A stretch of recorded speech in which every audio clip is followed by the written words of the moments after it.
Namaste, everyone. We will wait for Sri Ramji to join us and begin the webinar in a couple of minutes. Nice to see you all joining this. Namaste, I am Pragya and I'll be your host for today's webinar. Nice to see some regular names for our webinars. I see some new names as well. Welcome to all of you. I see Dilip ji, namaste. Harihant Rao ji, namaste. Kumu ji, welcome. Kavita ji, Lynn Diwali ji, namaste. Poonam ji, Pradeep ji, Ram Ariel ji, namaste to all of you. Shashikant ji, Shivani ji, Rasik ji, Srinivas ji, welcome, namaste.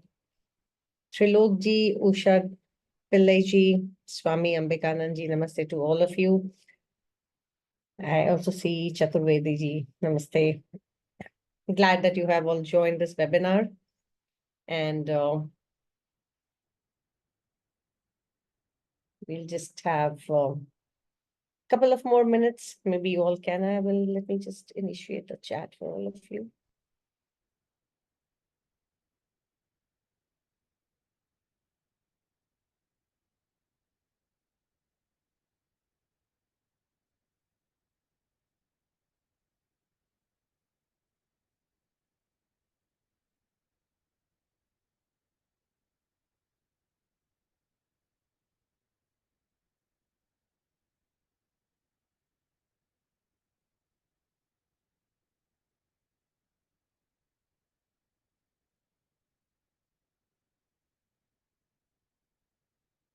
Please let me know if you all are able to chat with us. Sri Ramji has joined us.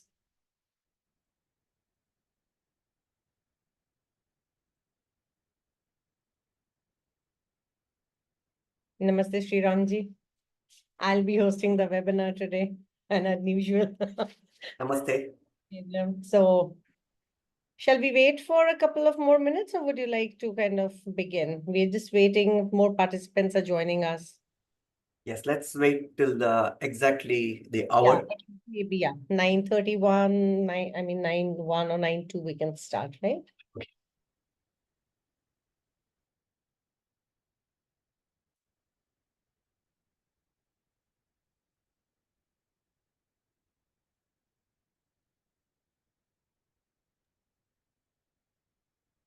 So I have a little presentation. So once we start, maybe Sure. about 30 to 35 minutes, and then we can do a We'll Q&A. take the question answers, yeah.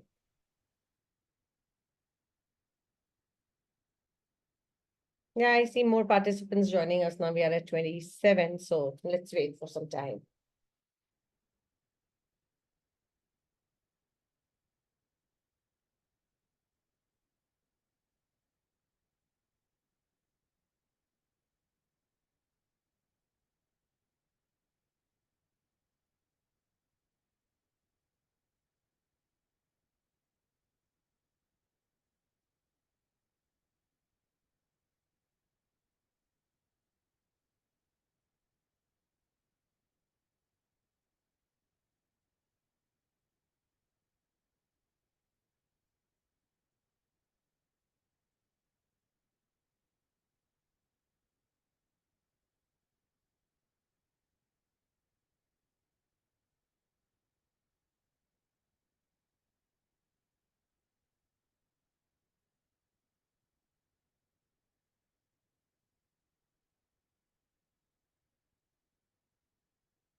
So we have more people joining us. Kumu Gupta ji, I see your hand raised. Do you have any question?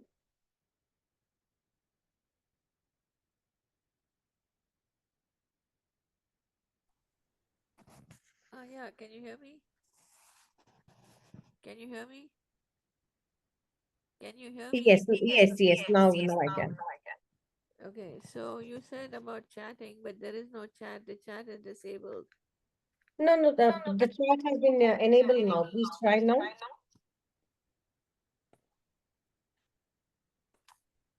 Yeah, that's fine. Thanks. Yeah? Okay, thank you.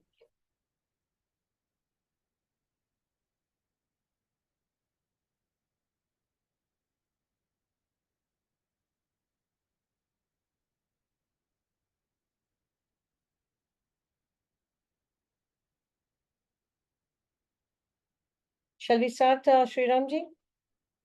Would you like to begin now? We have about 44 participants joining who have already joined us. Certainly, we can begin. Yeah, we can. Okay, namaste once again, everyone. My name is Pragya and I'll be hosting today's webinar. Let me begin with a quick introduction to Dr. Sriram Sarwotham. I know he does not really need any introduction from me, but still, just Sriramji has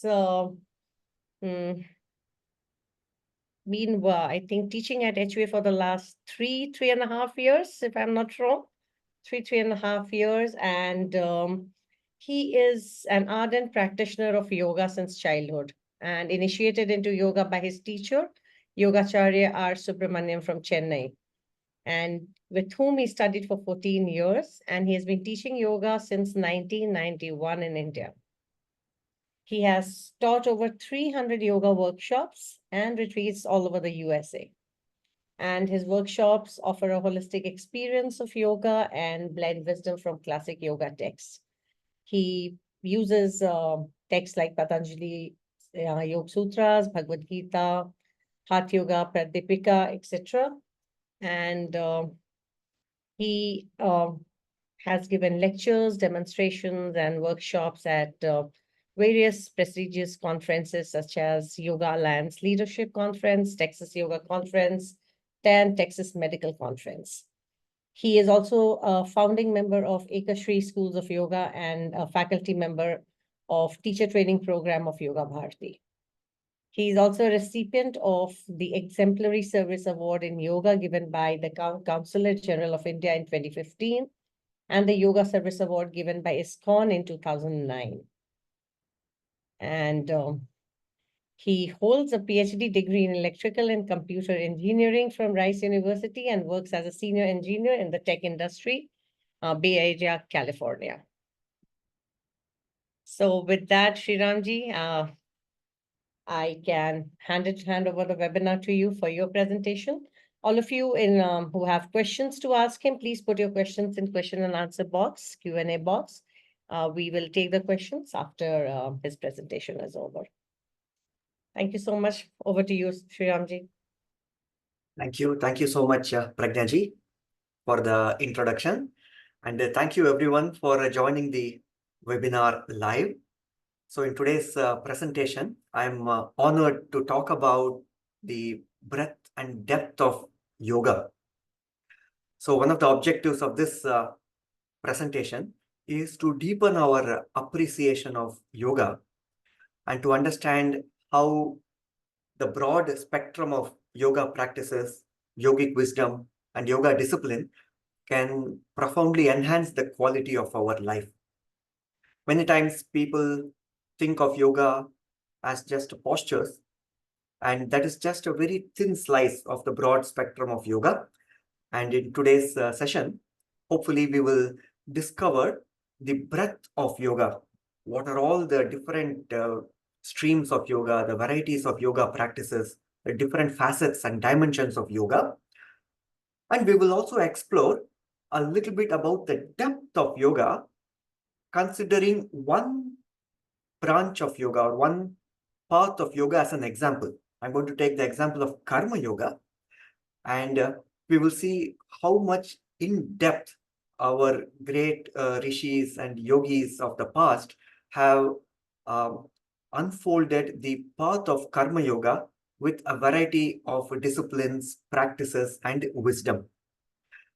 So with this short intro to this presentation, I'm going to begin sharing some slides here so that we can follow along during the webinar.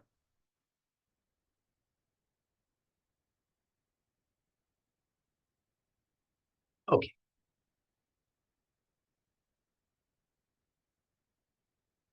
I'm going to begin the session with a short dhyana shloka, an invocation chant on the Bhagavad Gita. Om Parthaya Pratibodhitam Bhagavata Narayanena Swayam Vyasena Grathitam Purana Munina Madhye Mahabharatam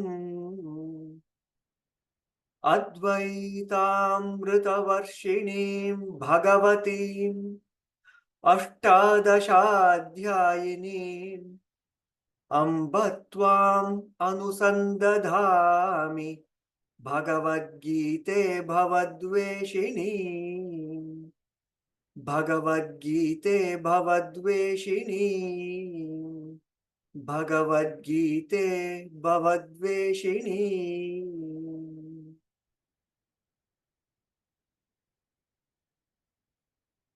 So let's begin with the inquiry about what is yoga. So in order to understand the breadth of yoga, let us ask ourselves, what is yoga? And we will refresh our mind about the different definitions of yoga that we see in various yoga scriptures, in various yoga shastras. So let us begin this inquiry. And perhaps the best place to begin, what is yoga, is to consult a dictionary. What is the dictionary definition of yoga? And in Sanskritam, the classic, the canonical dictionary is called the Dhatu Patha, which was compiled by the great sage Panini, the father of Sanskrit grammar. He compiled a list of about 2000 dhatus. Dhatus are verb roots. And he gives a definition for each of those verb roots. So when we look up this compilation, this dictionary of verb roots, we see the root word of yoga in 3 places. And therefore, there are 3 dictionary definitions of the word yoga. So let us look at these 3 dictionary definitions to begin with. The first place where we see in the Dhatu Pata, the definition of yoga is yujir yoge. Yujir yoge. That means yoga is to unite, to join. And perhaps this is the most popular and most famous definition of yoga. Right? Yoga is union. What does this union mean? And there are various interpretations. For example, the union of the body, breath, and the mind. So holistic combination, the holistic blend of all the aspects of our existence, physical existence, physiological existence, the pranic layer, and then the inner world, and so forth. So union of all aspects of our existence so that we synergize. So we bring in combination all aspects of ourself together as one organic unit is yoga. So that is one definition, yujir yoge. And then you have a second definition that you see in Dhatu Pata, which goes yuja samadhav. Yuja samadhav. That means yoga is samadhi or equanimous state of mind. This state of mind is called yoga. Evenness of mind is called yoga. And we will see similar definitions later, for example, from the Bhagavad Gita. So yuja samadhav, a stable state of mind, an equilibrium state of mind is called yoga. My teacher used to talk about this as transforming a yo-yo state of mind to a yoga state of mind. So that is yoga. An equipoise, a mental equipoise. And then there's a third definition in the Dhatu Pata. Yuja samyamane. Yoga is samyama. And samyama is perhaps a technical word in the world of yoga. Samyama literally means complete control or complete mastery. So complete mastery over the mind is called yoga. And when we look up the Yoga Sutras, we discover that with samyama comes extraordinary powers. In fact, in whatever field where we want to express our best, where we want to excel in, then this requires samyama. So to unlock any endeavor of excellence, whether it is in the realm of music or sports or mathematics or whatever field in which we want to excel, the blossoming of the inner potential to fullness in that field for an oak seed to grow up into the biggest oak tree. So this happens through samyama, according to Maharishi Patanjali. So one could say that this third definition is not just complete mastery over the mind, but the unfolding of the latent potential within us, the latent powers within us to its full blossoming. So this is also called yoga. So these are the three definitions that we find in the dictionary, Dhatu Pata. Now let us look in other classic yoga scriptures, yoga shastras as well. So what does Bhagavad Gita has to say about the definition of yoga? And you will see in multiple places it is defined. The second chapter gives three definitions. The second chapter, and the fourth definition that you see here is from the sixth chapter. So let us look at these definitions. Samatvam yoga uchyate. Equanimous state of mind is yoga. And this is in agreement with the second definition that we saw in the previous slide. The second dictionary definition, yuja samadhav. Yoga is samadhi. And here we see samatvam, the state of equilibrium in the mind is yoga. And you will notice when we talk about mental equipoise, we are not considering the union of two different things. It's not like uniting the body and the mind or uniting the jiva with the paramatma and so forth. So there is no union that is taking place. It is simply a state of mind, an equilibrium state of mind. And why is this useful? Because when things go haywire outside, when we have to deal with chaos or when we have to deal with a challenge, then we have complete control over our mental state. When the mind is in equilibrium, we are able to respond to the situations with a calm mental state, which produces creative thought, It allows the mind to come up with creative solutions to the problems that we are facing. So that is samatvam yoga uchyate. Evenness of the mind will prepare us to respond to situations better. It prepares the mind to come up with creative ways in which we can tackle problems. And then the next definition is very interesting. Yoga karmasu kaushalam. Again, this is from the second chapter of the Bhagavad Gita. Karmasu kaushalam. Kushalatvam means being careful in what we are doing with complete awareness, alertness. We are doing the best job that is possible. In other words, we are exercising excellence in whatever action that we are doing. Karmasu kaushalam means excellence in action. It can also be interpreted as dexterity in action or skill in action.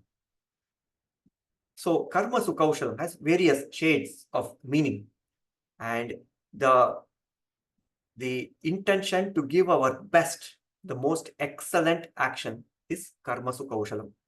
This definition is very interesting because all of the previous definition had to do with the mind. It's more introspective practice, changing the state of the inner world, uniting the mind with the body, and so forth. Here, we are talking about yoga as an extroverted activity. In other words, even when we are going about in our day-to-day world, interacting with others, doing our work, we can still be in a place of yoga. That is karmasu kaushalam, bringing yoga to the world of work. So in this regard, Bhagavad Gita has made a very profound contribution. So it is not just an introspective practice that we do sitting in a mountain top or in a cave, but practicing yoga, the discipline of yoga and the wisdom of yoga in the real world during our active engagement with the world. So yoga for action. So yoga karmasu kaushalam. And then another definition you see in the same second chapter of the Bhagavad Gita, samadha vachala buddhihi tada yogam avapsyasi, Krishna says. So samadha vachala buddhi, samadha achala buddhihi, when the mind is in samadhi and free of restlessness. Achala, it is not moving, it is not restless, it is not wandering, it is stable. And once again, this is very similar to the first definition, samatvam yoga uchyate, where the mind is in a place of equilibrium and it is not restless. And we see another interesting definition from the 6th chapter of the Bhagavad Gita, dukkha samyoga viyogam. Here, Krishna talks about yoga as a disunion. This is very interesting. Yoga usually we think about as union, but here Krishna says that yoga is disunion. It is to break away from what? Break away from our attachment to misery. Break away from the union with misery. Sometimes misery becomes a habit.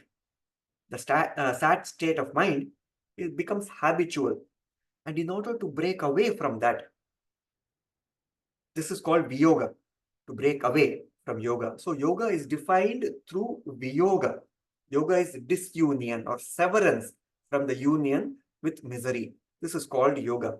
And we see similar definitions in the world of Sankhya. In Sankhya Yoga, when we see clearly the difference between Prakriti and the Purusha, that is the material world and the self. So when we are able to see this difference clearly, when we are able to discern the difference between Prakriti and the Purusha, so we are not trying to unite the two here. We are trying to disunite or to see them as separate. So this is also a viyoga, in order to see Prakriti and Purusha as separate entities. And this is also yoga, dukkha samyoga viyogam. In fact, getting caught up in the realm of the Prakriti and demanding from the Prakriti joy that only can be had from the Purusha. Only the self can produce joy. But when we are looking for joy in all the wrong places that cannot deliver joy, so that is when we get messed up. And in order to break away from that pattern, break away from that union with misery, This is yoga, viyogam. And an interesting reference to yoga with a little different definition. You see in the 9th chapter of the Bhagavad Gita, a very famous shloka, Ananyas chintayanto mam yejana paryupasate tesham nityabhiyuktanam yoga kshemam vahamyaham.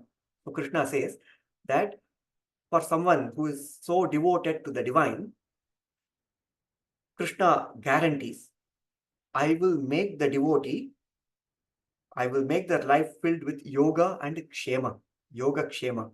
And you see the word yoga here. And in this context, the meaning of the word yoga is a little different. And this is nicely captured by Shankaracharya in his commentary on the Bhagavad Gita. In the Shankara Bhashya, you see this definition of yoga in this context, in the context of yoga kshema. He says, yoga apraptasya prapanam. That means yoga is obtaining something that is very precious, that is something extraordinary, that cannot be had only through our effort. It requires some divine grace. It requires some assistance from some superpowers, say. So this type of obtaining a very big boon or a reward is called yoga. And there's a related word, kshema. Kshema means rakshanam. Rakshanam, that means to protect what we have received. So one is to obtain something extraordinary, apraptasya praptihi, obtaining something extraordinary, and to maintain that boon or that gift is called kshema. And you see these two words together, yoga, kshema. So these are all the different facets of yoga that we see in the Bhagavad Gita. And what about in the other Yoga Shastras? In the Yoga Sutra, of course, the famous definition of yoga is given by Maharishi Patanjali. Yoga, chitta vritti nirodha. Yoga is the restraining of the agitations or the activities of the mind. So we bring the world to us through the mind. In other words, we look at the world through the lens of our mind. But if the lens is messed up, if the lens distorts the world view, then our mind projects those distortions as reality. You see, for example, when we look at our face in a concave mirror, the face appears bigger than reality. If we look at our face in a convex mirror, the face might appear thin, it might appear small. And if we assume that whatever the mirror is presenting to us is the truth, then our life becomes miserable. You see, according to yoga and according to Sankhya, truth shall set us free. Our freedom, our kaivalya happens when we behold the truth as it is, without any distortions. But when the mind is presenting distorted truth, and the distortions are coming from these chitta vrittis, these different activities of the mind, they keep showing distorted versions of reality. And that is why we don't feel our highest self. We get entrenched in this realm of misery and so forth. So that is why Patanjali says, yoga chitta vritti nirodha. When the mind's activities are silenced, mind becomes crystal clear. You see, when the mind becomes crystal clear, Patanjali says in the Yoga Sutras, when the vrittis are silenced, the mind becomes like a blemishless crystal. And when the mind becomes crystal clear, it reveals to us the truth. It does not distort the truth. And that is what chitta vritti nirodha does to us. It allows us to see the truth. And in the Kathopanishad, we see that the definition of yoga as control of the senses, the indriyas. Tam yogam iti manyate sthiram indriya dharanam. Sthiram indriya dharanam. Indriyas, our senses, the 5 jnanendriyas and the 5 karmendriyas, when we have complete control over the senses. This is also called yoga. And in another great yoga shastra called Yoga Yajnavalkya. He adheres, sage Yajnavalkya, Rishi Yajnavalkya, adheres to the first definition that we saw in the dictionary, in the Dhatu Pata. Remember, Yujir Yoge, to unite. And here, sage Yajnavalkya, Rishi Yajnavalkya, he says, Samyoga Yoga Uchyate Jivatma Paramatmanoho. The union of the individual self, the Jiva, with the Paramatma, with the cosmic self or the supreme self. This is called yoga. So one way to practicalize this or to give a practical interpretation to this is to expand the vision of who we are.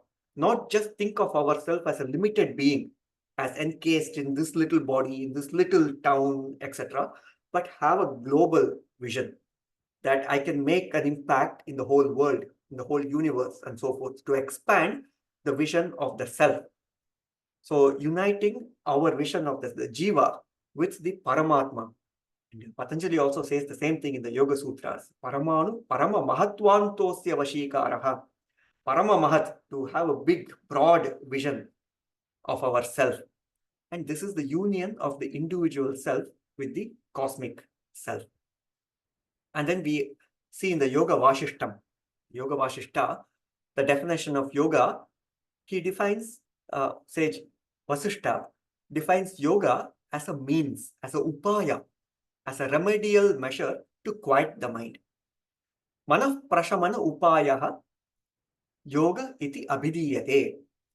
In other words, yoga is not just the state of the mind, but it is also the process, the disciplines that we utilize to get there. All the disciplines that we do, all the practices that we do in order to quiet the mind is also called yoga. So, manah prashamana upayaha. Upaya means a remedial measure or a discipline or a means in order to gain a very specific objective. And here the objective is manah prashamanam, to quiet the mind. So these are some of the sampling buffet of different definitions of yoga, just to showcase how much breadth is there in the world of yoga. So the word yoga is overloaded. It is filled with such rich meaning. It is not just one-dimensional. It is not just asanas. It is not just the practices to bring exuberant health and wellness. There are so many different aspects to the world of yoga. And in the Bhagavad Gita, there's a very beautiful shloka in the 13th chapter where Krishna says that depending on your nature, your swadharma, your prakriti, choose that upaya or that means of yoga that resonates with you. You have an option. You can pick which discipline of yoga resonates best with your heart. Where is your inner calling? Is it in the form of devotion? Is it in the form of quieting the mind in meditation? Or is it in the form of serving others or in dynamic action, dynamic activity through karma yoga and so forth? So let me chant this beautiful shloka. Dhyanenatmani pashyanti kechidatmanamatmana anye sankhyena yogena karma yogena chapare. So Krishna says that some yogis perceive the Supreme Self through dhyanam, through meditation. Some others perceive the Supreme Self through Sankhya. You can think of Sankhya as the correct understanding or the proper analysis that leads us to the truth. Sankhya, samyak khyayate prakashyate vastu tattvam anaya iti Sankhya. Definition of Sankhya is the correct understanding that reveals the truth. So through Sankhya Yoga, through the inquiry of truth, can also the self-realization happen through Sankhya Yoga. And then some others achieve that same state through the path of action, Karma Yogena Chapare. So through the path of action, the discipline of action or Karma Yoga. So there are various ways, various means through which the state of yoga can be realized. There are so many upayas. Pick the one that resonates with you. Okay. In fact, when we look at the Bhagavad Gita, each of the 18 chapters of the Bhagavad Gita is called a yoga. So, for example, the first chapter is called Arjuna Vishada Yoga. That's the title of the first chapter. Second chapter is the Sankhya Yoga. Third chapter is the Karma Yoga. You see, each of the chapter titles is a yoga. And in fact, Bhagavad Gita is a classic yoga shastra. Whenever we chant the Bhagavad Gita, towards the end of each chapter, we say, Iti Srimad Bhagavad Gita Su Upanishatsu Brahma Vidyayam Yoga Shastre. So it's a yoga shastra. It is a scripture, a treatise on yoga.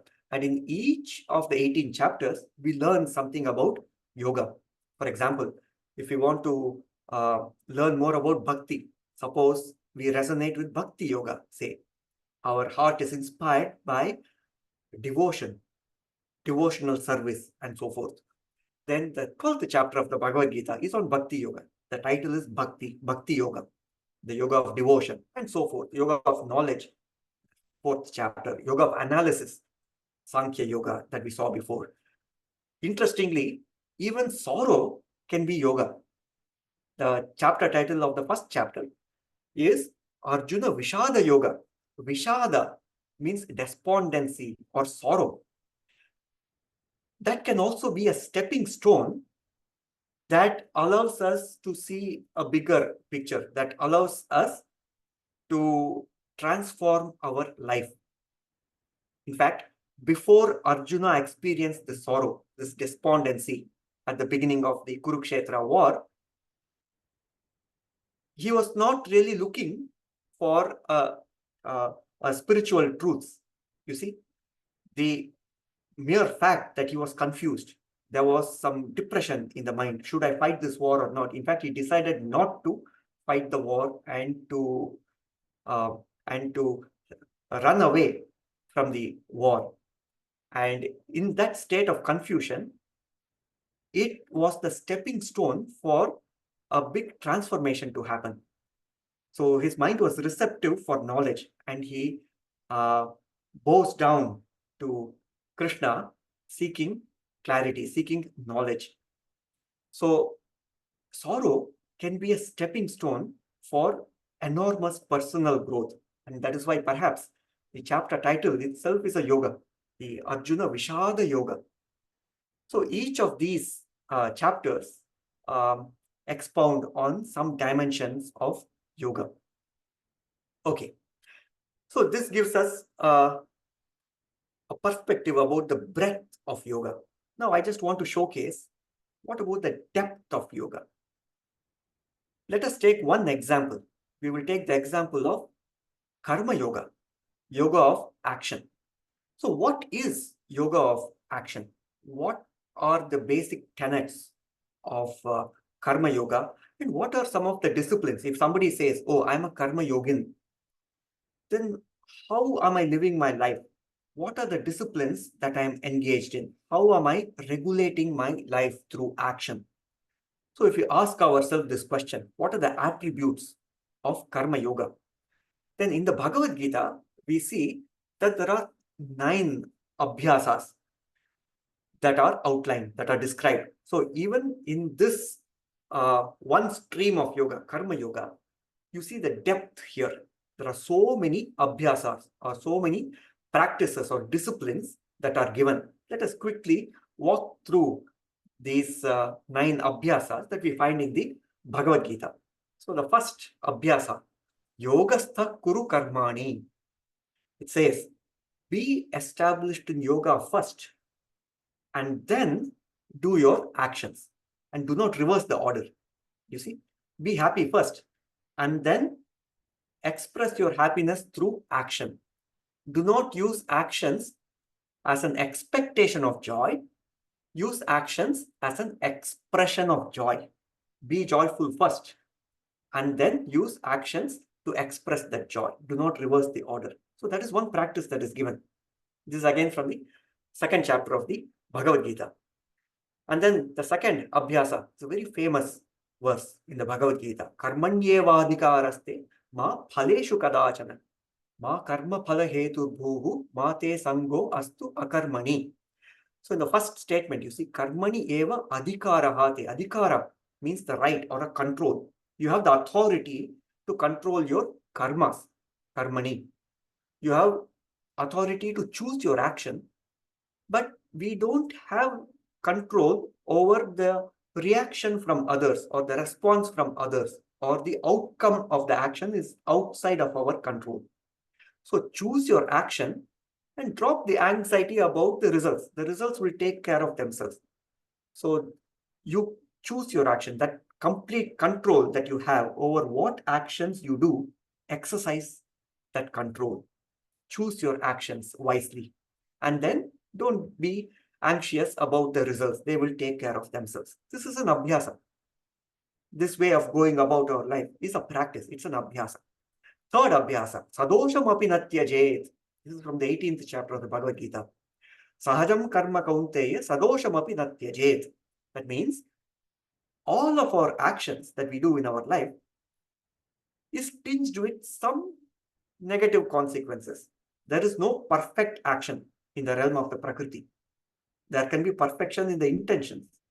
But when we act it out in the world, even the best action will have some little negative consequences. So do not feel bad about it. Do not wait for perfection to get started on a task. So that is another practice. So jump into it. You don't have to wait for the perfect time, perfect muhurtam, or perfection. Otherwise, it will lead to what people say, analysis paralysis. You see, constantly keep thinking and waiting forever to take the action. So do not do that. So do not wait for perfection to get started on a task. And then the next abhyasa, swakarmana tamabhyarcha. That means use your actions as an archana. That means as a worship, as a way of prayerful worship. Use your actions as a service, as a worship. And my teacher, Swami Bodhanandaji, so he coined this new word, workship. Work as worship. You can think of it as workship. So that is an abhyasa. All the actions that you do, imagine that this action I'm doing as a worship to the divine, as a reverence to the divine. And then the fifth abhyasa that we saw before as one of the definitions of yoga is yoga karmasu kaushalam. Excellence in action as a practice. We can actually make this as a practice. Okay, I have to do this work anyway. I have to do this job anyway. Let me use it as a little game by saying, what is the best I can do in this work? What can I do to give the best effort, best outcome? So that abhyasa is called karma sukhaushanam. And that is also an abhyasa of the karma yoga. And then we have karmani akarma darshanam. And the opposite as well, which is akarmani karma darshanam. What it means is seeing inaction while engaged in action. So while engaged in dynamic activity, we are still established in that part of ourself which is stable, which is not moving. So anchored in a place of stability, we are doing dynamic activity. That is an abhyasa. It is like a washing machine spinning very fast, but it is anchored to the ground. Because it is anchored stably to the ground, can it spin fast? Otherwise, if it is not anchored well, when it starts spinning, it's going to wobble and move all around the room. And we don't want that to happen. You see?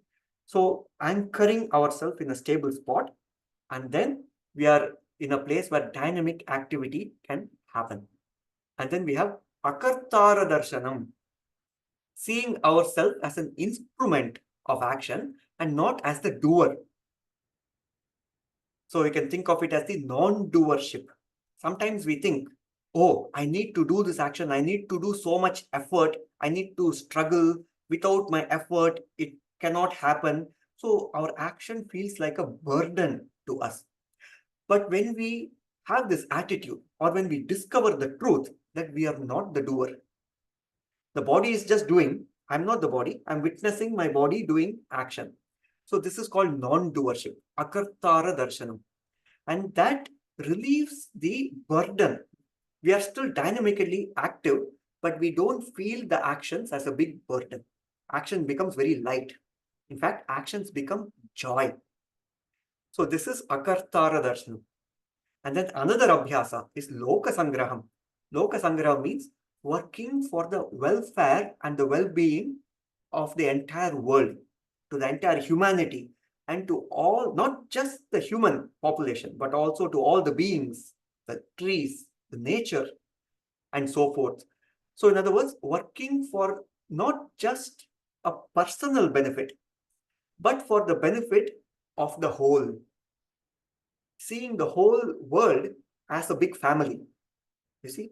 So working with this big perspective, so that we lose the idea of small-mindedness, and we become vishala buddhi.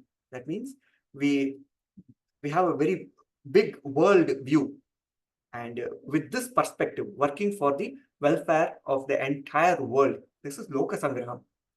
And then finally, the ninth abhyasa in the karma yoga is acharati sreshtaha.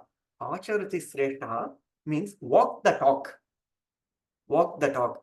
Sreshta means the highest. Acharati means to walk our highest wisdom.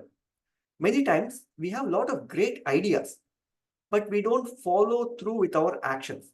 To give an example, many of us have a good idea to start some yoga sadhana every day. Maybe in a yoga mat, do some yoga asanas, pranayama, dhyanam, and so forth.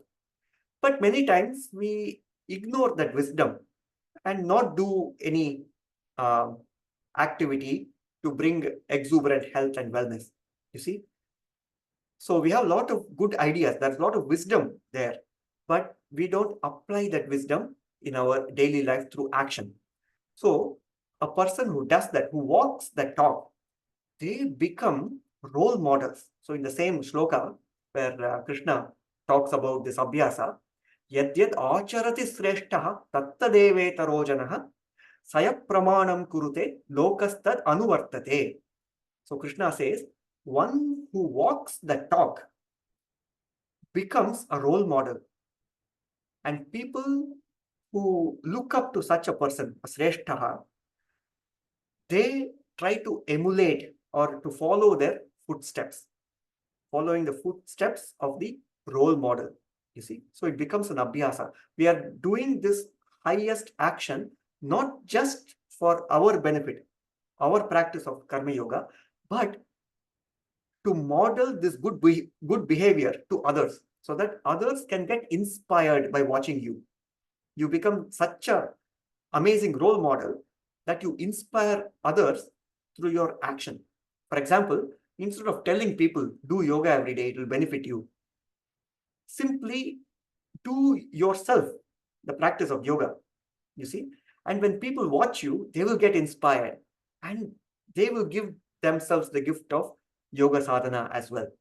So this is also an abhyasa given in the karma yoga. So the reason why I put up this example of karma yoga with various abhyasas within karma yoga is for us to appreciate it is not just the breadth of yoga, but the depth of yoga. So like this, we have different abhyasas for bhakti yoga, jnana yoga, sankhya yoga, and so forth. In fact, all this we will explore and learn during the upcoming course, Yoga of the Bhagavad Gita, that is starting exactly 1 week from now, from April 13th to June 29th. We have this April 13th to June 29th, the Yoga of the Bhagavad Gita course offered through the Hindu University of America that I'll be leading these 11 weeks. And each week, we will actually take up one theme and explore on that theme. For example, on the first week will be the exploration of dharma, the different facets of dharma, because the very first word of Bhagavad Gita is dharma. Dharma kshetre guru kshetre. See, very first word of Bhagavad Gita is dharma. So what is dharma? And then the second week, we will explore the topic of Sankhya Yoga, the yoga of analysis, the analytical inquiry of truth, Sankhya Yoga. And then the week 3, the theme will be the Trigunas. And the 14th chapter of the Bhagavad Gita is titled, the 14th chapter of the Bhagavad Gita is titled Gunatraya Vibhaga Yoga, the yoga of the 3 gunas, Sattva, Rajas and Tamas. And we will explore this topic in the week 3. Like that, each week, there is a certain theme. And we will explore this theme, just like we did today with the Karma Yoga, the different abhyasas. We will explore using the actual verses from the Bhagavad Gita. We will study them and we will see how we can practicalize them, how we can apply them in our daily lives. I would like to close this presentation before we take up Q&A with this very important verse. This is the last verse of the Bhagavad Gita, which is also called the Eka Shloki. Eka Shloki means the one shloka, the one verse that captures the essential meaning of the entire text. So this verse, I'll just chant. This is spoken by Sanjaya. Sanjaya uvacha yatra yogeshwara krishnaha yatra partho dhanurdharaha tatra shrir vijayo bhutihi dhruvanitir matir mama. So Sanjaya says, so he gives a summary of the entire Bhagavad Gita to Dhritarashtra. He says, wherever there is Yogeshwara Krishna, so he is talking about Krishna as Yogeshwara, the Lord of Yoga.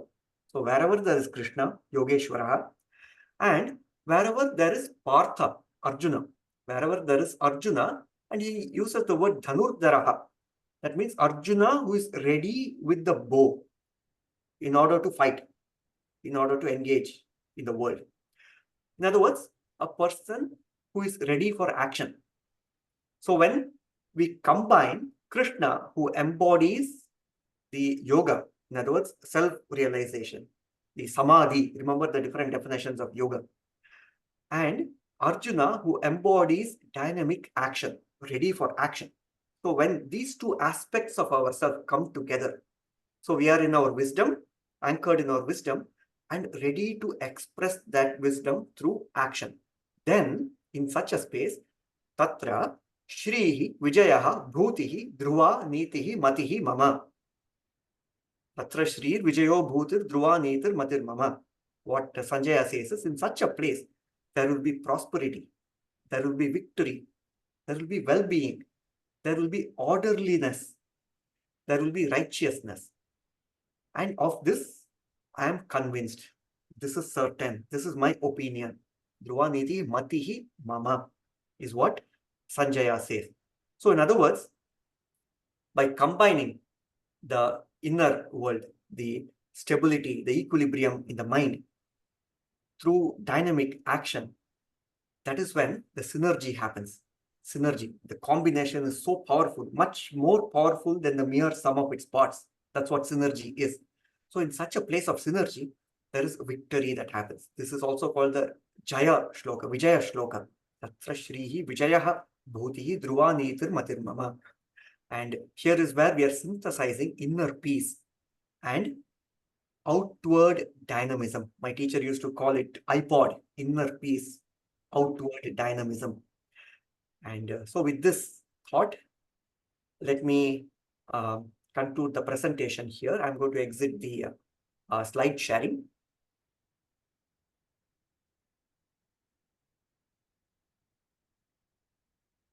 And over to you, Pragnaji. Thank you. Thank you so much, Sriramji, for this insightful presentation. I mean, it was really, great to know what all, the possibilities that yoga brings to us. Probably we do not really know and understand as lay people or laymen, but this was wonderful. So shall we go ahead and take some questions that we have for you? Definitely. I'll read the questions and you can. So we have, this is from an anonymous attendee. It would have great if we would have known your name, but still. Is there a Sanskrit word for enlightenment? Is enlightenment in how it is understood today a necessity for yoga, or does enlightenment happen when you have reached yoga? Interesting. Of course, enlightenment, English word, trying to equate it to Sanskrit words, perhaps we can say samadhi will give the state of mind which we can call enlightened mind.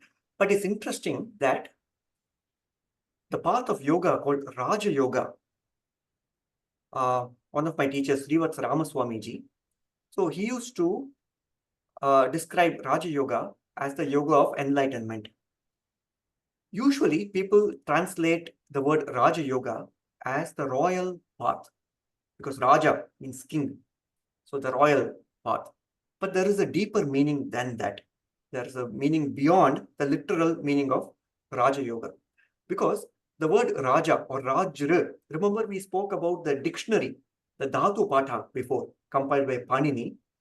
So in Dhatu Patha, the root word for Raja, which is Rajra, that is the Dhatu, that is the root word for Raja. Rajra is defined as light. Light. Rajra Deeptau. That is the definition given in the Dhatu Patha. So we can think of Raja Yoga as the yoga of light. Yoga of light. In other words, yoga of enlightenment. Transforming a clouded mind into a brilliant, crystal clear mind. Patanjali in the Yoga Sutras calls it Jyotishmati. Jyotishmati. The mind becomes brilliant because the mind is so crystal clear, it reveals the brilliance of the self. You see? So perhaps this is what is enlightenment. When the mind becomes crystal clear, it reveals the brilliance of the self. Okay, so we'll take the next question. This is by Andy Lai. So is there a yoga for those that are tridoshic? I found that I perceive the divine best through the integrative or Raj Yoga approach, but I just don't know where to start. Yes, in the path of like the practice of Ashtanga Yoga, where we combine the 8 limbs of yoga, which is what makes the practice of yoga holistic. We can personalize the practice of yoga based on the unique doshas, the unique proportion of the 3 doshas, Vata dosha, Pitta dosha, and Kapha dosha, and we can personalize the practice. To give an example, suppose someone is feeling very dull during the day, they feel lack of energy during the day. We wouldn't recommend them doing passive yoga, right? They need more energy. You don't want them to do relaxing yoga. You need to make them move. You need to bring the energy from within. On the other hand, somebody who is in the grip of too much pitta, for example, they are quick to get angry. You see, like the energy of fire is very predominant in them. If we make them do very intense yoga, a lot of tapas, like power yoga, right? Then it may not be a good idea, because there is already a proclivity for anger. And by doing more intense practices, such as more tapas and power yoga, then we are allowing this anger to go into higher and higher expressions, like rage. Anger turns into rage. You want them to do more relaxing yoga, you see, more introspective yoga. So clearly, the practice of yoga should be personalized to the unique body and the mind constitution, the prakriti. And there are ways in which we can do that. And I would highly recommend a couple of books written by Pandit Vamadeva Shastri. It's the same person as David Frawley. So you will see 2 books. One of them is called Yoga and Ayurveda. And another book is called Yoga for Your Type. So if you want to personalize the practice of yoga, here we are talking about the asanas, pranayama, and so forth as part of Ashtanga Yoga. how to tailor make those practices to suit your unique body type, I would recommend to read those books. And in fact, through HUA, through Hindu University of America, we also have, last week we had our first retreat, Ayurveda and Yoga retreat. And I led the yoga segment of it. And we also talked about how to personalize the practice of yoga, because they just filled out their questionnaire and found out what is the Vata, Pitta, and Kapha proportions of the three energies running in the system, and what are the recommendations to make their practice personalized based on the unique doshic type. So we did all that. Just happened last week. So it is possible to do that. In fact, the father of modern yoga, Krishnamacharya, whenever he used to teach his students, he gave a unique practice to each of his students. That is why many of his students who went on to become very famous yoga teachers, like B.K.S. Iyengar and Srivatsa Ramaswamy and Pattabhi Joyce, each of his students had very different styles of yoga. But they had the same teacher, because Krishnamacharya had the gift to personalize the practice based on the unique talents and the unique body type of the student. Thank you, Shriramji. Next question is from Vaibhav Gupta ji. Can we practice all different branches of yoga like dhyana, sankhya, karma, bhakti, etc. in different situations and times of our life based on existing circumstances? Is practicing multiple branches of yoga more powerful than practicing a single branch? Yes, as we make progress in the path of yoga, many of these different streams, we see a confluence. They start the convergence. For example, when we are in the practice of karma yoga, one of the abhyasas that we saw was work as worship. Work as worship. Swakarmana tamabhyarchya. Use your actions as a archana. So would you classify it as karma yoga or bhakti yoga? Because in order to express oneself through reverential offering or worship, there should be bhakti in the heart. So here we are combining bhakti and action together. In fact, when we bring more and more of these streams together, we make it much more powerful. My teacher used to say that the practices of yoga that we do inside a yoga mat, like asanas and pranayama and so forth, think of it as a Shiva puja. Shiva puja, it's a prayer. So bring that bhakti within you. Used to instruct his students. It's not just a mechanical practice. So there is bhakti yoga also involved there. There is jnana yoga also involved there, because whatever we are doing, we have an understanding of why we are doing it, how the practices are helping the body-mind complex, and so forth. You see, we are using our intellect to understand what is going on, the mechanics behind this practice. So it is not just a mechanical practice where we simply follow the instructions, but we are engaging the intellect, we are engaging the bhakti, and so forth. Should we take the next one? Sure. So next one I'll take from Arun Gargji. Can you expand further on difference between knowledge and wisdom in yoga? Yes, in fact, in the 7th chapter of the Bhagavad Gita, the title of the 7th chapter is Jnana Vijnana Yoga. Jnana, knowledge. Vijnana is applied knowledge. You see? Or we can say Vishesha Jnana, that V, the prefix V, the Upasarga V, stands for Vishesha. Vishesha Jnana, Vijnana. That means the knowledge that is not just at a conceptual level, but knowledge that is at an experiential level. We apply it in our practice and make it our experienced lived reality. So there's a big difference. Sometimes knowledge can be just conceptual, but we are not applying it ourselves. But in Vijnana, in wisdom, we have integrated that wisdom in our life.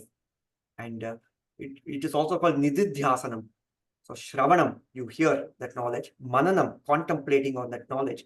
And then there comes a point where nididhyasanam happens. That means the knowledge is so firmly established that it becomes our second nature. Why second nature? It becomes our first nature. You see, we are living that knowledge. Applied knowledge, applied jnana becomes vijnana. That is wisdom. And next I'm taking is from Veda Ramnath. Student presentations in week 11 that you mentioned. So she wants you to elaborate on the expectation of presentations from the students. Yes, thanks for the question. We used to have the last session, the last week for student presentations. And in the last couple of course offerings, we did not have that because we had so many students during the course that one session is not adequate. So in the last session, we had some 40 students, and 2 hours is not sufficient to make to give justice to everyone's presentation. So we did not have the student presentation. So if you are getting anxious about preparing a presentation, don't be anxious. So in the presentation, what we used to do was to prepare maybe 2 or 3 slides about one Bhagavad Gita verse that really touched your heart. So during the 10 weeks of yoga of the Bhagavad Gita study, so there are many times when aha moment happens. Wow, that's an amazing wisdom. There are many such profound moments. And so what are some of those aha moments? And pick one aha moment and the Bhagavad Gita verse and share it with the group. So that was the assignment that we had. So everyone spoke for about 5 to 7 minutes. And that was our final presentation. And Swami Ambikanandji is asking, okay, no, he's just saying not a question, but a deeply felt gratitude. Thank you so much, Sriramji, for an inspiring presentation. Thank you. Thank you so much, Swamiji. Thank you. And we have David Harrow asking, do you consider the war that Arjuna is fighting in a metaphor for the dharma of good against evil? Yes, many great scholars have interpreted the Kurukshetra war as a metaphor for a war that is happening even within our own body. For example, Paramahamsa Yogananda, in his classic commentary, the 2-volume commentary on the Bhagavad Gita, he sets the stage for the Bhagavad Gita exposition by talking about how even within our own body, there is a war going on. And so each of the characters in the Kurukshetra war, metaphorically, is an entity that is within our own body-mind complex. You see, let me give an example that perhaps many of us can relate to. Our body says, give me nutrition, nutritious food. But the tongue says, no, no, no, give me delicious food, right? Tongue says, give me junk food, tasty food. The cellular community of the body says, give me nutritious food. And there's a big Kurukshetra war happening between the tongue and the body's intelligence. How do you resolve this conflict? How do you resolve this conflict of interest? And this is very fascinating. And how to apply the principles that is given in the Bhagavad Gita to resolve this conflict. In fact, when we study the Yoga Sutras, one of the things that Patanjali says is, with the practice of yoga, especially asanas, with the practice of asanas, the conflicts in the body, including the conflict between the tongue and the body's intelligence, will disappear, because with continued practice of yoga, our preferences to food change. We start enjoying nutritious food. Oh, the broccoli tastes very good. Previously, we used to reject broccoli. And now, oh, it's so tasty. And our addiction to junk food withers away. You see, it happens, this slow transformation about our food preferences. It happens with continued yoga practice. And there comes a time when we can trust our tongue. If the tongue says, oh, I like that food item, then we can say, because the tongue is in tune with the body's intelligence, I'm sure, I'm confident that it will benefit the body as well. You see, that's how animals live in the wild. They don't read fat diet books on how to get slim, right? They know what to eat. They're guided by their own body's intelligence. There is no inner conflict in them. So like that, how to resolve this war, this Kurukshetra war that is happening in our own system.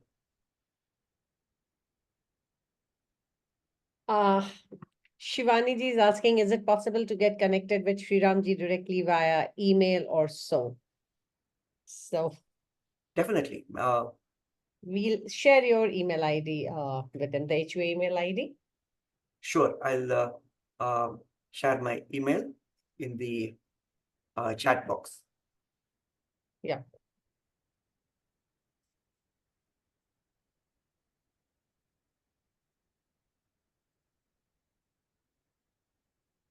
And Krishna, we'll just a couple of more questions, Sri Ramji.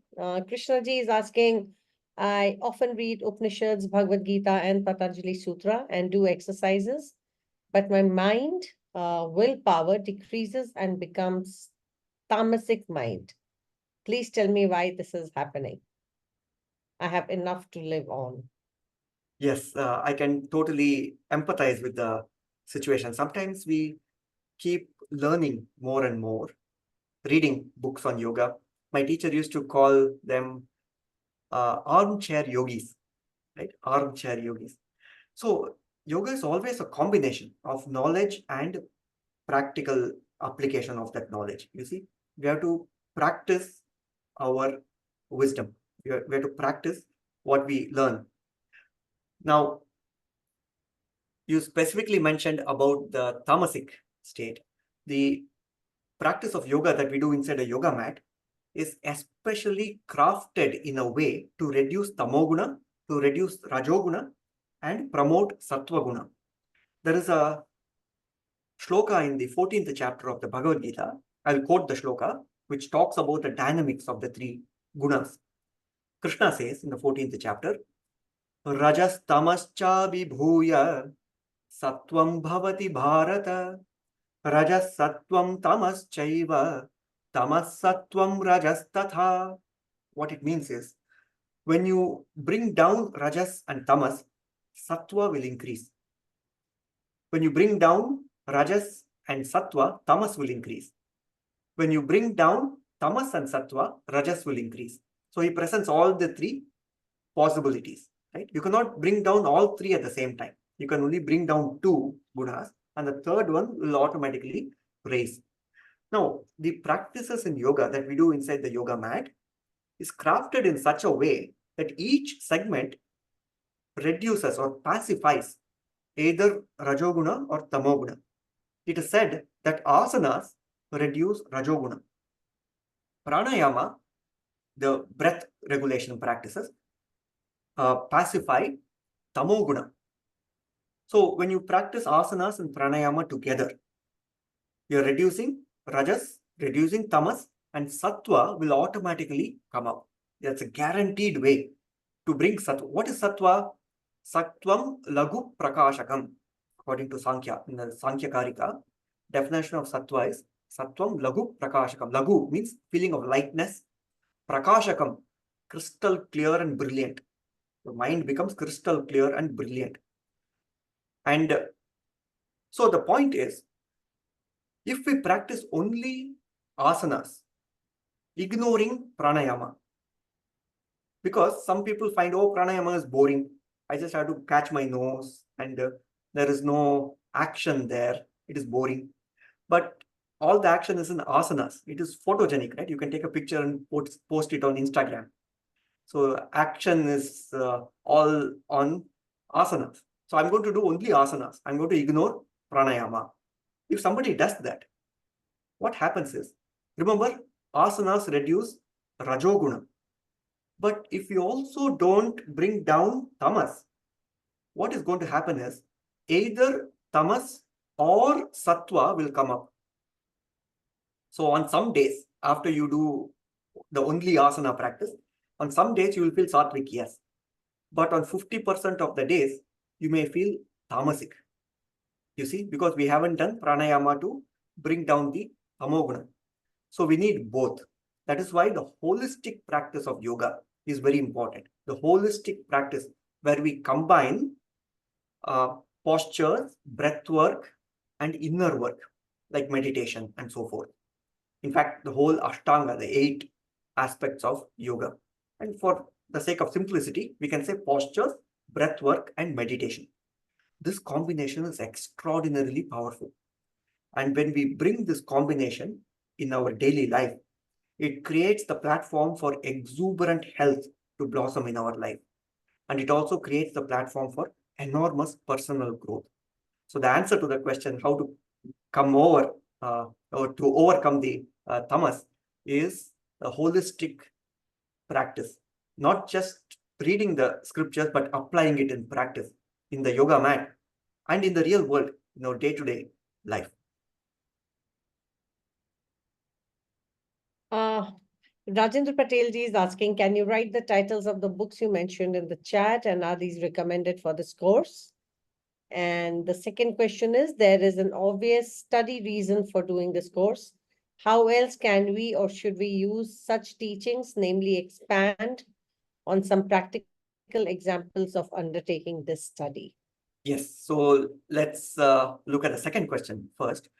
So when we study all these principles, automatically there's an inspiration that strikes. Oh, I want to live my life this way. You see, that is the power of all these yoga shastras. That is the power of reading the Bhagavad Gita. It is not just some theoretical knowledge. It is going to create an inner transformation. We are a different person after we read the Bhagavad Gita. Of course, we are the same person. The Purusha is the same, but the mind is a different mind. There is a big inner transformation that has happened. And so we are inspired. After reading the scriptures, we are inspired. And whenever our actions become inspired actions, they become extraordinarily powerful. They are not just any old mundane action, right? They have been given a big boost of inspiration. Even bhakti-filled action, when there's passion behind what we are doing, those actions become powerful. People who have excelled in any activity, they have a lot of passion in their action, right? In other words, they love what they are doing. They are so inspired to do it. If somebody does only mechanical, lukewarm action, very difficult to imagine that they're going to express excellence in their action, you see. So during the course, let me give an example. One of the things we will study is the act of expressing kindness. Act of expressing kindness. And one of the homeworks that we will have is doing 5 random acts of kindness. So between one session to the next week's session, during this intervening 7 days, do 5 random acts of kindness. We are going to put this teaching into practice in our daily life. And notice how it feels to you when you do an action without any expectation of reward. Random act of kindness. Kindness because kindness is who you are, not because kindness will give you something in return. You see? And notice what change it brings to you. It's also a exercise of introspection. What impact does random act of kindness have in my state of mind? So this is one example. Okay, and I think there was the first question. Let me go back to that question. He wants the Yes, name of the books. Yes, in fact, before we commence the Yoga of the Bhagavad Gita course, I send out an email to everyone who was registered about a list of like 5 to 10 books, like a little references to some books that has helped me, and you can use that as a reference. But for the course, the Yoga of the Bhagavad Gita course, there is no standard textbook. It's not like you require to have any book in order to do the course. because all the course material, it will all be shared on the HUA course dashboard. So we can maybe take 2 more questions. So, Sure. Sriramji? Yes. Okay, so Vaibhav Gupta ji has a suggestion, just a comment on pranayam being boring. We can make pranayam interesting by chanting and meditating on divine mantras silently within our mind. Yes, and thank you so much, Vaibhav ji, for that note. In fact, to quote the legendary yogi Krishnamacharya, he used to say that the practice of pranayama is not very powerful without mantras. So when he taught pranayama to his students, he always taught with mantras, which are called samantraka pranayama. Samantraka, that means mantra assisted pranayama. And we use mantra in pranayama for 2 big reasons. The first reason is by repeating the mantra with every cycle of breath, we are using the same practice for japa. So as we are doing pranayama, we are also doing the practice of japa. Japa means repeated chanting or repeated contemplation on the same mantra. The second reason to use mantras in pranayama is, so what is pranayama? One of the elements of pranayama is to time the 4 cycles of the 4 phases of the breathing cycle. To time the 4 phases of the breathing cycle, right? For example, breathing in and then holding breath, breathing out and holding breath. In other words, puraka, which is breathing in, and then antakumbhaka, which is breath retention after after inhaling, and then breathing out, rechaka, and then bahya kumbhaka, which is suspension of the breath after breathing out. So these are the 4 phases of the breathing cycle. Now, in pranayama, we regulate these 4 with a certain count rather than using numbers to count. Krishnamacharya used to recommend using mantras. And one of the classic examples is the Gayatri mantra. He used to take the different parts of the Gayatri mantra, namely the Vyahritis, and then the actual Gayatri for the breath hold, and the Shiras part of the Gayatri mantra for the exhale. So that is the Samantraka pranayama. So this is how it goes. The Vyahritis are Om Bhu, Om Bhuvaha, Om Suvaha, Om Mahaha, Om Janaha, Om Tapaha, Ogum Satyam. That is the Vyahritis. So during the chanting of these, mentally, you breathe in. And then the Gayatri. Om Tatsa Viturvare Nyam Bhargo Devasya Dhimahi Dhiyo Yona Prachodayat. Breath retention for this chant. And then the breathing out is during the Shiras, namely Oma Pojo Tiraso Amritam Brahma Bhur Bhuvassu Varom. So that was the breathing out. And then the last part can be silence or just 3 ohms. Om, Om, Om. And then begin the next cycle. You see, this is how we can use mantras in Samantraka Pranayama. And there are many other examples. Here we just saw the example of the Gayatri mantra, but we can use many other mantras as well. We have Shivani Ranaji asking how to get our children into practice of yoga. We as a family are trying to read Bhagavad Gita, Yoga Sutra, and practice Surya Namaskar, but still I feel it is a struggle to get them into practice. Yes, I remember when I was studying with my teacher. So I studied with my first teacher, Yogacharya Subramanian sir, for 14 years. And he used to specialize in teaching school children. And he used to take the commitment. I will teach you only if you study with me at least for 4 years, he will say. And so we had a lot of students, like 50, 60 students at a time. One of the most common questions that he used to get from parents was what you just articulated. How do I make my kids do the practice of yoga. And the first question my teacher used to ask them was, do you practice yoga every day? You see, sometimes we tell kids, do this, but we don't do it. You see, so the first step is, okay, I'm going to be regular in my practice. Let me teach through example. You see, that is one of the abhyasas that we saw in the Karma Yoga. Yadyad acharati sreshtaha tattadeve tarojanaha. I am going to exemplify this. I'm going to be a role model for this behavior. I'm going to practice yoga every day.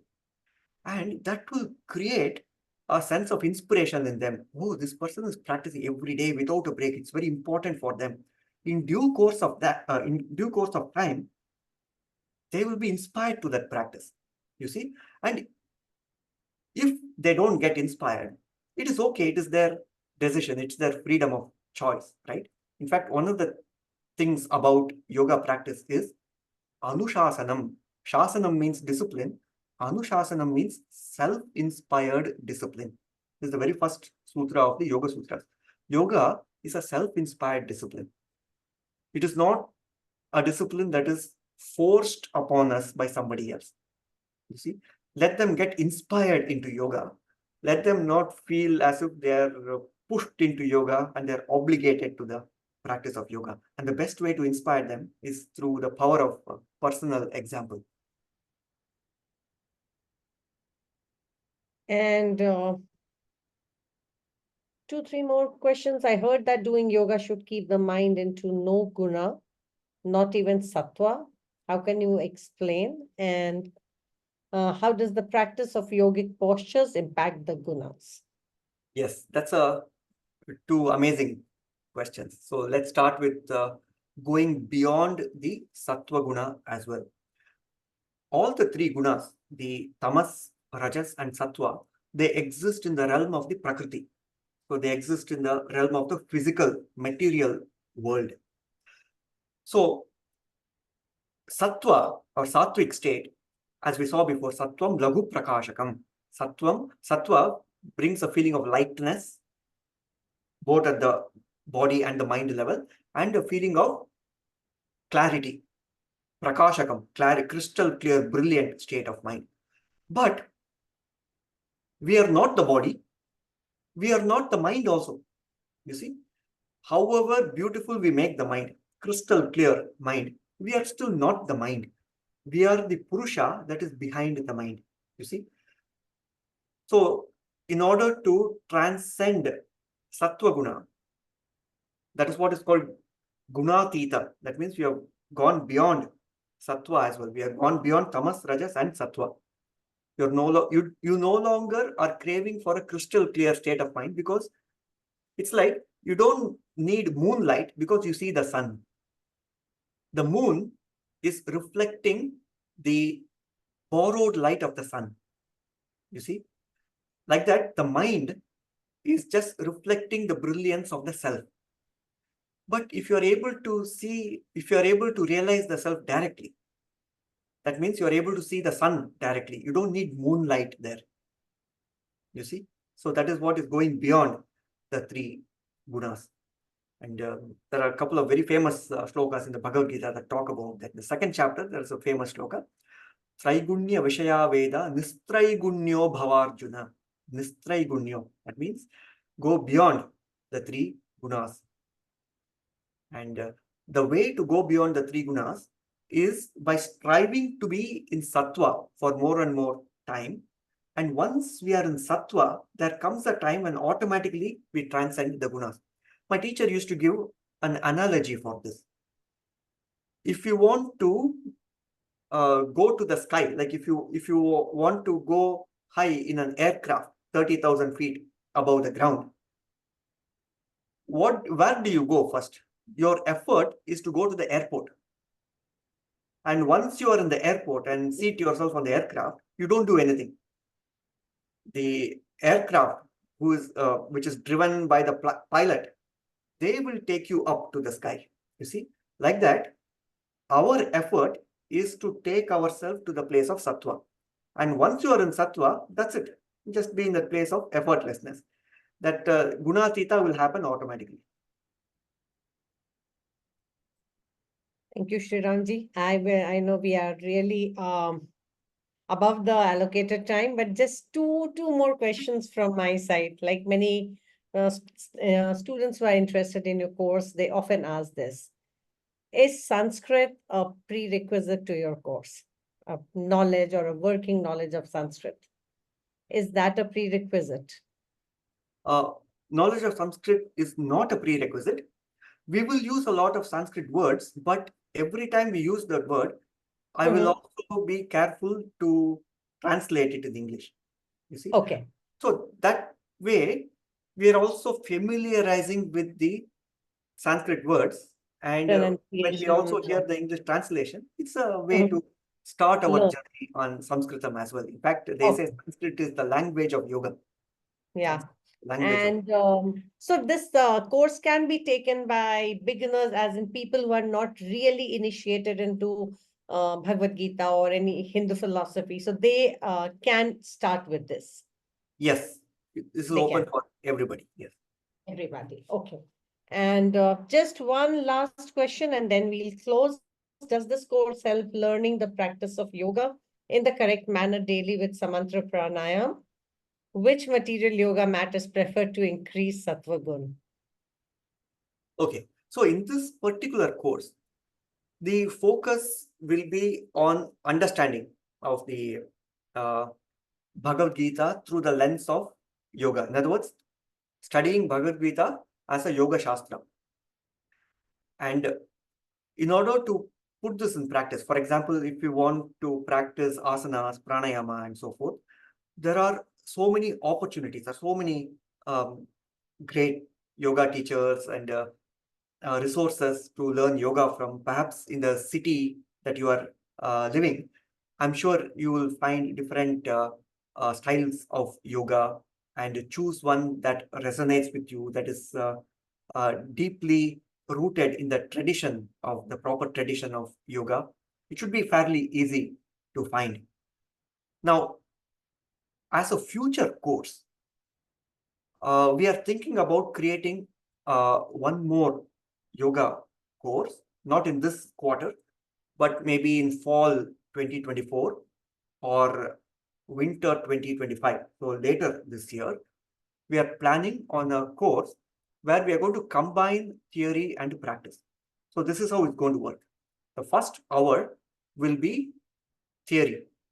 For example, we will explore, say, the subject of asanas. What does Patanjali say on asanas? What does Bhagavad Gita say on asanas, and so forth. And then the second hour will be practice, where we put up the yoga mat and we practice asanas according to the teachings that we just learned. You see? And the next session will be, say, on pranayama. We will discuss what the different acharyas have said about pranayama. And then we will actually practice some pranayama, including samantraka pranayama, kapalabhati, and then anuloma viloma pranayama, nadi shodhana pranayama. Like that, we will practice variety of pranayama. So that is for a future course. But for this upcoming course, the spotlight of focus will be on the theory aspect of it. And one of the objectives of this course is, hopefully, this will inspire all of us, all the course participants, to begin the practice of yoga sadhana if it is not already a part of their life.